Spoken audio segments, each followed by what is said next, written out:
Professor Vishal Mishra ji, all out mode में आ गई है बीजेपी ऐसा लग रहा है, और सब अंतरात्मा की आवाज सुनते सुनते उस पाले में जाते जा रहे हैं। आपको क्या लग रहा है, ये अंतरात्मा की आवाज ऐसे ही समय में क्यों सुनाई देती है? देखिए हिमानी जी, भारतीय जनता पार्टी ने आदरणीय श्री प्रधानमंत्री जी के नेतृत्व में एक नई परिभाषा गढ़ी है। आज कार्य करने की जो है दशा और दिशा दोनों बदल गई है, और भारतीय जनता पार्टी के लिए राष्ट्र प्रथम, राष्ट्रहित सर्वोपरि है। अब रही बात ये कि लोगों का मन अब क्यों बदल रहा है, कोई बात नहीं हिमानी जी, जब जागो तभी सवेरा। अच्छा, कम से कम आज उन लोगों को ये बात का एहसास तो हो रहा है, जो उन्होंने पिछले 10 सालों से भारतीय जनता पार्टी का केंद्र में कार्यकाल देखा है, प्राथमिकताओं को देखा है, जो हमेशा क्राइसिस मैनेजमेंट को कैसे मैनेज किया जाता है उसको देखा है, जिसने देखा है कि कैसे भारत को जो है विश्व की जो है टॉप अर्थव्यवस्था में लाया जाए, जिसने देखा है कि कैसे भारत में हर दिन एक कॉलेज खुल रहा है, हर हफ्ते एक यूनिवर्सिटी खुल रही है, हर दिन लगभग 55 पेटेंट हो रहे हैं, जिसने देखा है कि भारत स्पेस से लेकर सेमीकंडक्टर तक का जो है ग्राफ तय कर चुका है, जो देख रहा है कि आने वाले समय में दुनिया भारत को देख रही है, भारत का सहयोग पाने की कोशिश कर रही है। तो ये बात मन में आना स्वाभाविक है कि वो लोग भी भारतीय जनता पार्टी के ही नेतृत्व से जुड़ना चाहेंगे। वो लोग भी अपनी सकारात्मक भूमिका इस रूप में देना चाहेंगे कि वो भी राष्ट्रहित सर्वोपरि और राष्ट्र प्रथम के योगदान में अपनी भागीदारी सुनिश्चित कर सके और विकसित भारत में अपना एक सकारात्मक सहयोग कर सके। अब दूसरी बात, अभी मैं सुन रहा था कि कहा जा रहा है धमकाया जा रहा है, डराया जा रहा है। बिल्कुल, चारू जी बिल्कुल सही कह रही थी। आपके पास कोई तथ्य हो, कोई फैक्ट हो, तब तो आप बताएं कि हाँ हमको ये फोन आया था, ये हमारे पास प्रूफ है, ये एविडेंस है। ये अनर्गल इस प्रकार का आरोप प्रत्यारोप लगाकर आपको क्या हासिल होने वाला है? मैं तो सवाल पूछता हूँ कि क्या एक आम आदमी के पीछे ईडी पड़ी है, मुझे बताइए, या किसी पार्टी को राजेंद्र जी, क्या पार्टी के जितने विधायक हैं, जितने सांसद हैं, सबके पीछे ईडी सीबीआई पड़ी है? नहीं ना। राजेंद्र जी, वो तस्वीर आपने देखी जब वो डिप्टी सीएम के साथ वो टेरेस पर नजर आ रहे थे, आपको लगा कि वाकई उनमें से कोई डरा हुआ है?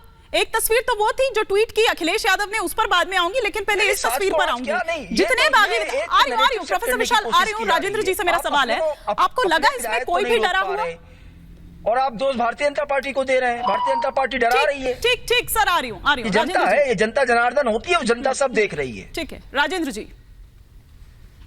देखिए, मैंने सब लोगों की बातें सुनी।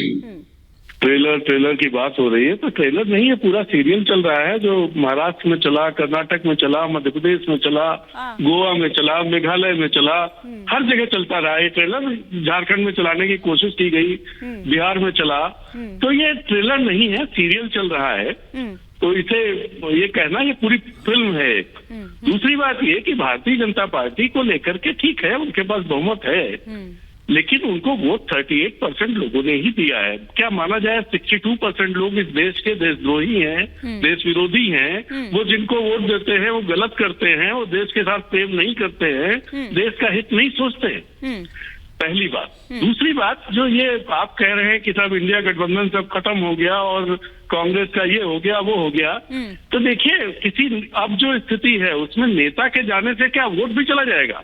आप बिहार का एग्जांपल देखिए, भारतीय जनता पार्टी परेशान है कि नीतीश कुमार को लेकर के भी कोई फायदा नहीं हो रहा है। नीतीश कुमार का सिक्का ही खत्म हो गया, उनके वोट कहाँ हैं? तो अब स्थितियां वो नहीं है जो 2019 में थी, जो 2014 में थी। 10 साल में बहुत कुछ चीजें बदली हैं। जमीन पर डिस्ट्रेस जबरदस्त तरीके से इसे सोचा जाना चाहिए। और दूसरी बात देखिए, एक चीज मैं बहुत साफ कर देना चाहता हूं आपके शो में कि ये बीच में उंगली उठाने वाली चीज चारू प्रज्ञा जी उठा रही हैं। जब उनका नंबर आए तो बात करें। ठीक है सर, मैंने उनके बीच में कोई बात नहीं। आप अपनी बात कंप्लीट मैं बिल्कुल मैं अपनी बात कह रहा हूं। आपको मेरा नाम लेने की जरूरत नहीं थी, मेरी उंगली हिमानी जी को थी, पर आपको मुझे देखकर भी आपत्ति है, बताइए। मैंने बोला तो नहीं आपके बीच में, आप मेरा नाम लेके मजबूर कर रहे हैं कि मैं कोई बात नहीं करना चाहता हूँ। ठीक है, अगर मैं मेरी कोई बात गड़बड़ है तो उसको तर्क के साथ काटे, अपनी नंबर आने पर। मेरी ओपनिंग लाइंस भी 2 मिनट को सुनना तो नहीं। ठीक है। अब आपने जो बात कही है उस पर चारू जी से जवाब ले लेती हूँ। जी चारू, मेरी बात पूरी नहीं हुई। अच्छा, पूरी नहीं हुई है चारू जी, 1 सेकंड बस, मैं आ रही हूँ, थोड़ा सा टाइम और। हाँ राजेंद्र जी कंप्लीट कर लीजिए।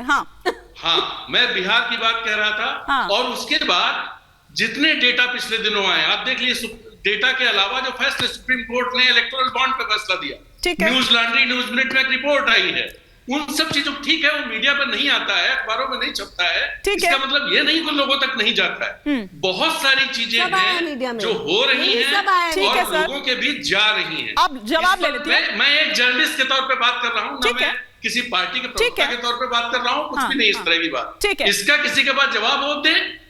अब मैं इस पर जवाब ले लेती हूँ चारू जी से। चारू जी, 5 वोट इधर चले गए, ठीक है, और आरएलडी के अगर रोहित अग्रवाल जी जुड़ जाए फटाफट। इलेक्शन का टाइम है, इलेक्शन के टाइम में वोट किधर जाएगा ये इंपॉर्टेंट। ठीक है, साम दाम दंड भेद सब अपना रहे हैं चारू जी आप, वो 370 वो 400 के लिए।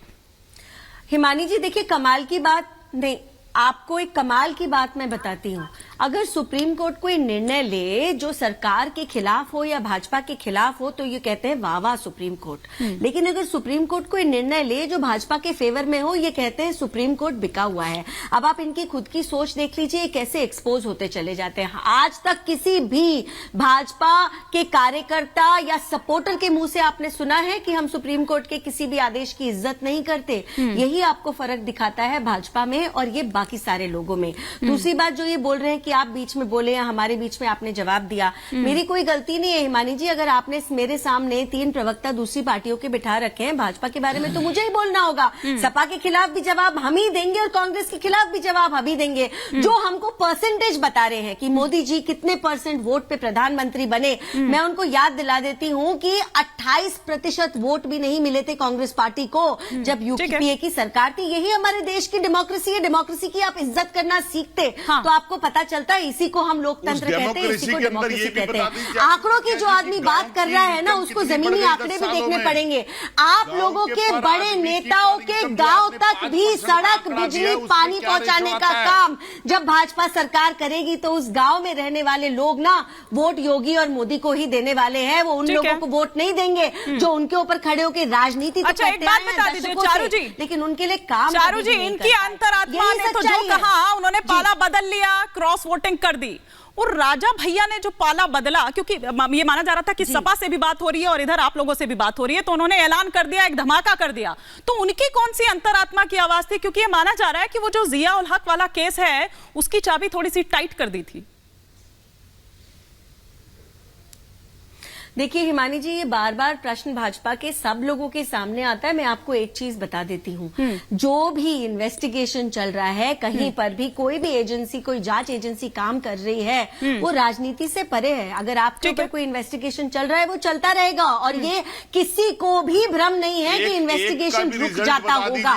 हाँ, ये बात जरूर है कि बहुत समय तक लोगों ने हर पार्टियों का काम देख लिया है और आज केवल देश की जनता नहीं, बहुत सारे नेता भी ये मानते हैं कि कंट्रीब्यूट करना है नेशनल बिल्डिंग में, तो मोदी जी के साथ करने का तरीका सबसे अच्छा है, क्योंकि आपको काम करने का मौका तो मिल रहा है। जनता के लिए काम करेंगे आप, आपका देश आगे बढ़ेगा। बाकी लोग क्या कर रहे हैं?